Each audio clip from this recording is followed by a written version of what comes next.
Alice qui revient avec une nouvelle vidéo. J'espère que vous allez bien et aujourd'hui on se retrouve dans une vidéo où on va parler un peu de tout ce qui est des romans, des fanfictions, des droits d'auteur, de personnages et de mon histoire. Voilà, j'ai à peu près résumé la vidéo, donc si vous voulez la quitter, vous pouvez la quitter maintenant.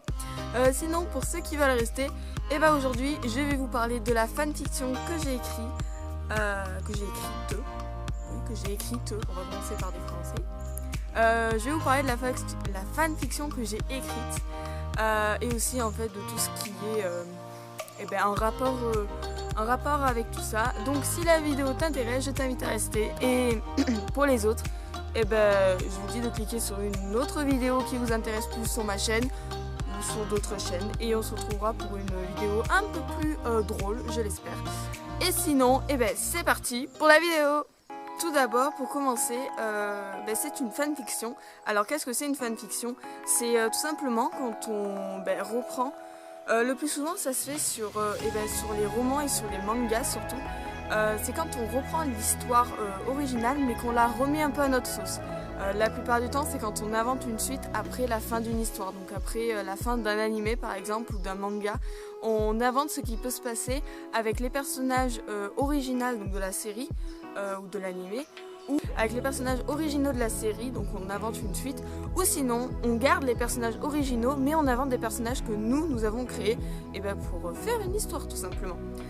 Donc c'est ça une fanfiction, c'est remettre une histoire qui est déjà créée à notre sauce. Voilà, plus ou moins c'est ça. Tout ce qui est pour les droits d'auteur, parce que oui, nous inventons une suite d'un animé, d'un roman qui existe déjà et dont nous ne sommes pas l'auteur ou le créateur. Donc il se met en place les droits d'auteur. Donc les droits d'auteur vont surtout intervenir donc, sur l'histoire et sur les personnages. Quand on crée une fanfiction, généralement, on reprend les personnages des personnages donc, de l'animé normal et voilà, avec des personnages que nous on a créés et qu'on insère dedans. Sauf que si nous voulons éditer notre histoire, donc si par exemple moi je voulais éditer mon histoire, je ne pourrais pas. Tout simplement parce qu'il y a des personnages qui m'appartiennent et il y en a d'autres qui ne m'appartiennent pas. Et comme ce ne sont pas des personnages qui m'appartiennent, je vais être obligée. Je crois que j'ai même pas le droit déjà parce que ça s'appellerait du plagiat ou vraiment ça serait un problème de droit d'auteur. Ou sinon je crois qu'il faut que j'achète les personnages au créateur. Donc c'est un petit peu compliqué quand c'est des japonais, déjà il faut parler japonais ou un minimum un bon niveau d'anglais tu vois. Et il faut arriver à les contacter quoi. C'est un petit peu compliqué. Donc mon histoire je ne pourrais pas la faire éditer. Voilà, désolé pour ceux qui voulaient voir ma tronche et qui voulaient signer des autographes, je pourrais pas.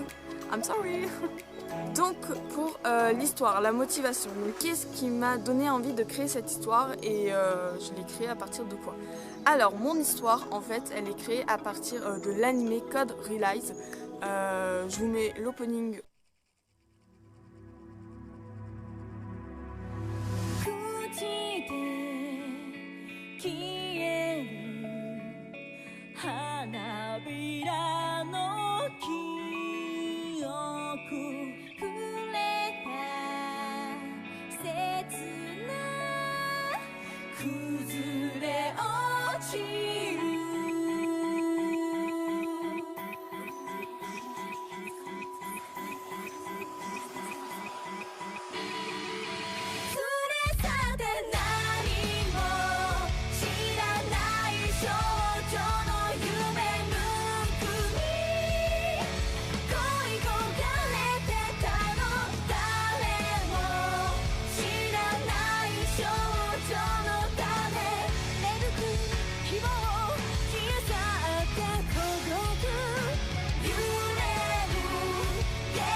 Donc voilà l'opening. J'ai créé mon histoire à partir de cet animé en reprenant à peu près les personnages principaux de cet animé, pour le premier tome du moins, et en insérant d'autres de mes personnages que j'ai créés.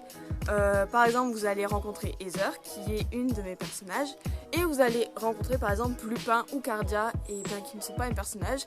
Donc voilà, parce qu'en fait c'est un animé qui se passe dans Londres, comme Maotsuke no Yome. Ça fait longtemps, il m'en manquait cela.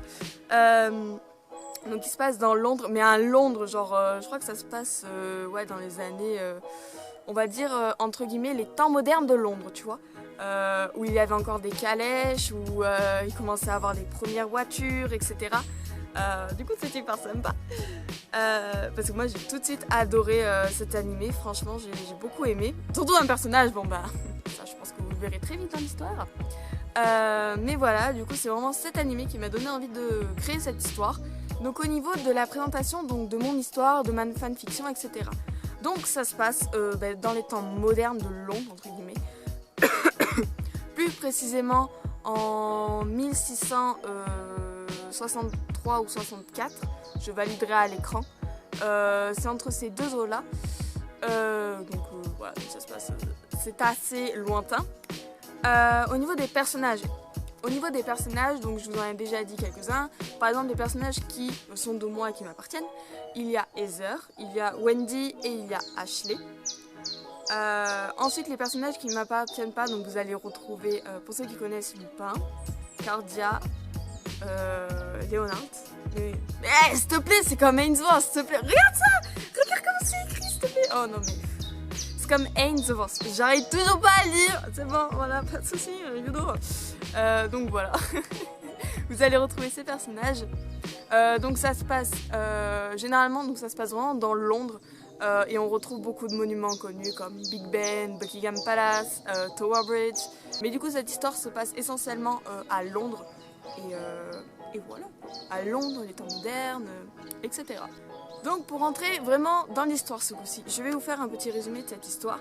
Donc on rencontre Heather Rempart, donc qui est une petite fille blonde, âgée de 7 ans, qui vit à Buckingham Palace avec son père, sa mère, et donc tout ce qui est de la royauté, donc la reine Victoria, les serviteurs, les soldats, enfin les serviteurs c'est plus les valets parce qu'on n'est pas au Moyen-Âge, avec ses deux amis aussi, Wendy et Ashley. Il se trouve en fait qu'elle se dispute avec son amie Ashley. Et en fait, elle va se retrouver toute seule et elle va entendre une petite voix qui chante quelque chose et qui lui propose une solution pour régler ses problèmes. Donc en fait, Heather a un problème, c'est qu'elle fait énormément de cauchemars. Vous allez me dire, pour une fille de 7 ans, c'est normal. Sauf ce sont des cauchemars qui sont assez violents, c'est-à-dire elle rêve vraiment d'une guerre, genre elle rêve vraiment que Londres est vraiment pulvérisée, enfin qui est vraiment un gros problème. Du coup, le plus souvent, elle voit son père, sa mère mourir, etc. Donc voilà. Elle entend cette petite voix et cette voix masculine, du coup, lui propose de régler ses problèmes, donc d'enlever ses cauchemars. Et Heather, toute contente, va l'annoncer à ses parents, sauf que en rentrant, elle retrouve en fait elle retrouve quelque chose, elle retrouve quelqu'un mort. Alors je ne dis pas qui, je ne dis pas qui. Je ne dis pas ses amis, un de ses parents ou même la reine. Je ne dis pas qui. Sauf que de cette mort, en fait, s'ensuit, c'était un piège tout simplement que donc la voix masculine lui tendait. Et elle va se faire capturer par une organisation secrète qu'on entend déjà parler dès le début, donc je peux vous le dire, qui s'appelle le Crépuscule. Et donc voilà. Donc cette histoire, il y a plusieurs points de vue qui s'enchaînent. Autant celui, on va dire, de la royauté, donc de ce qui se passe en dehors de ce qui se passe pendant qu'Heather n'est pas là.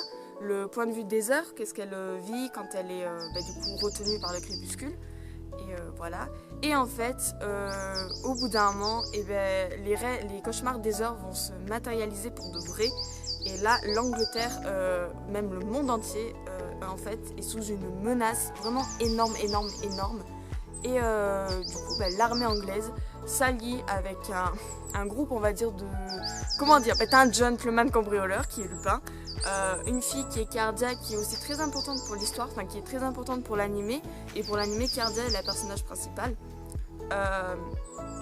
Et là, ici, Cardia va aussi jouer un grand rôle. Donc voilà, je vous en dis pas plus. L'histoire, elle est composée de 17 chapitres et dont une note. Alors les notes, si vous voulez, ce sont des chapitres bonus, mais les notes, en fait, ce sont surtout sur des personnages qui soient morts ou en vie encore.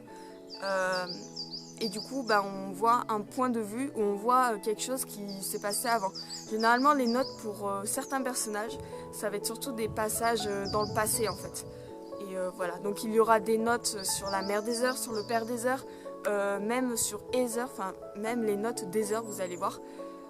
Donc voilà, cette histoire, elle allie donc amour, aventure, mystère, Londres, Angleterre,